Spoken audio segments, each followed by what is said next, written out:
आज जगदीश भंडारा के इस जन्म जयंती के दिन पर आप सभी ने यहां पर आकर इनकी आत्मा को और भी मजबूत किया और इस ब्लॉक के मालिकों ने हमें इस मंच पर बोलने के लिए मौका दिया। आप सबको तहे दिल से जोहार और हमारे पुरखों को नमन।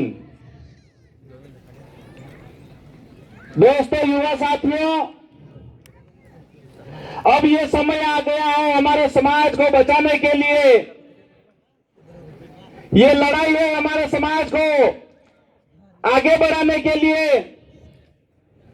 ये अंतिम समय द्वारा लड़ी जाने वाली अंतिम पीढ़ी की अंतिम लड़ाई है और इस लड़ाई को लड़ने के लिए हमें मानसिक रूप से इतना परिपक्व होना पड़ेगा कि आने वाली पीढ़ियां भी इस जगदीश भंडारा को जैसे याद कर रही है और इनसे भी पहले जो हमारे पुर के ये जो लगे हुए इनको याद कर रही है। और एक समय ऐसा आएगा इस पंडाल के अंदर बैठे हुए और इस मैदान के अंदर घूम रहे हैं और मेरी आवाज जहां तक जा रही है और जो भी सुनेंगे वो सब हमारे दिमाग को इतना तेज करेंगे कि हमारे से डिबेट करने के लिए कोई आ भी जाए तो वो सोचेगा ये उन पुरखों की आवाज है और इस आवाज से हम टकरा नहीं सकते हैं। इतना ही विचार करके वो हमसे ही डिबेट नहीं करे। दोस्तों, हमें हमारे पुरखों के उस संघर्ष को याद करना पड़ेगा।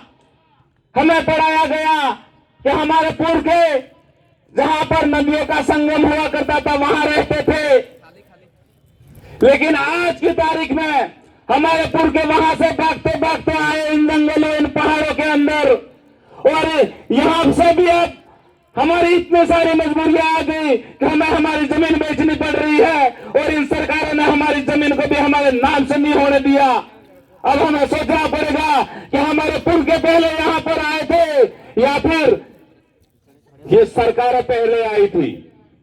हमें बताया जाता है कि ये जमीन श्री सरकार की है, लेकिन हमें सोचना पड़ेगा कि श्री शब्द पैदा हुआ या फिर हमारे पुरखे पैदा हुए। इसलिए हमें पढ़ाई के साथ में मानसिक रूप से इतना लड़ाई के लिए भी मजबूत होना पड़ेगा कि हमारी आने वाली पीढ़ियां कम से कम हमें याद करे कि ये हमारा बाप था, ये हमारा लड़ाकू कौम का धनी था, ये हमारा खून था, इसको हम पूजे और एक दिन हम सब की भी यहाँ पर तस्वीरें लगे और यहाँ हमारी पूजा हो। इस तरीके से हमें मानसिक रूप से परिपक्व होना पड़ेगा। दोस्तों, आप सबने मुझे सुना और यहाँ पर बोलने के लिए मौका दिया।